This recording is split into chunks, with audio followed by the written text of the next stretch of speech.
మామూలుగా ఏమనుకుంటాం అంటే మన అమ్మ నాయన వాళ్ళు బర్త్డే చేయలేదు, మనకు బర్త్డే డ్రెస్ లేదు, లేదంటే పక్కన ఒకటి సైకిల్ ఉండాలి, అక్కడ సైకిల్ లేదు, ఇంకొకటి స్కూటర్ నన్ను స్కూటర్లో తీసుకోలేదు, మా డాడీ ఇంత అడిగితే తీసిలేదు.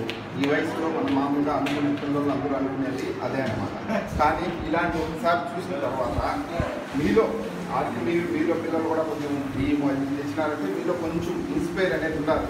మనం ఏం చేసినాడంటే మనకు దేవుడు అన్ని ఇచ్చినాడు, కళ్ళు ఇచ్చినాడు, చేతులు ఇచ్చినాడు, నడవడానికి మంచి ఇల్లు ఉండాలి, మంచి అమ్మాన ఉండాలి, అన్నీ ఉండాలి.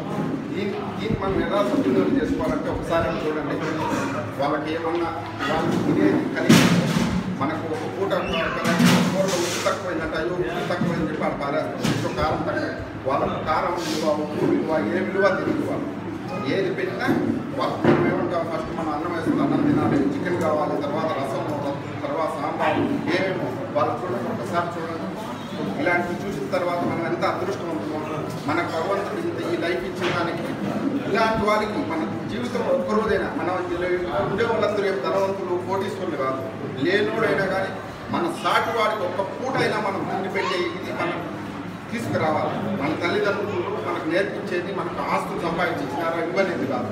మన తల్లిదండ్రులు మనకు నేర్పించే దాంట్లో చిన్నది. ఈ వయసులో మీకు ఒక్కోసారి అనిపిస్తుంది, మా డాడీ మాకు అది తెలియలేదు, మా అమ్మ మాకు అది తెలియలేదు, వాళ్ళకి స్కూటర్లు ఉన్నాయి, వాళ్ళకి బైక్లు ఉన్నాయి, వాళ్ళకి ఇల్లు ఉన్నాయి. అవి మనకు ముఖ్యం కాదు. మనకు కావాల్సింది మెయిన్ మానవత్వము, పక్కనోడికి సహాయపడాలనే ఆలోచన అనేది మెయిన్ రావాలి. ఇప్పుడు చూడండి, మనం ఎంతో చూస్తుంటాం, ఎక్కడెక్కడో కేకులు కట్ చేసి లక్షలు ఖర్చు పెడతారు, వేలు ఖర్చులు పెడతారు. అక్కడ ఒక కేక్ 5,000 పెడతారు, అంతంత పీసులు పెడతారు, ఒక్కొక్కరికి ఒక చాక్లెట్ వస్తారు. దానివల్ల పెట్టినా పెట్టకపోయినా దానివల్ల వాళ్ళకి ఏమైనా డిఫరెంట్ ఉందా?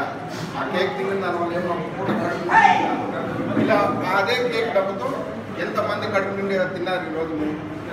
ఎంతమంది కడుపు నుండి చల్లగా ఉన్నాయి చూసావా? ఇలాంటివి చూసైనా ఇంకొకసారి మీ ఫ్రెండ్స్కి మీరు ఇన్స్పైర్ అయ్యి చెప్పాలి, రే మనం ఇలాంటి చేద్దాము. మన దగ్గర మనం కోట్లు చేయడంలా 100 రూపాయలు చెప్పలేదు, ఒక్కరికి నువ్వు ఒక రోజు సహాయపడచ్చు. సరేనా? ఓకే. జై జనసేన.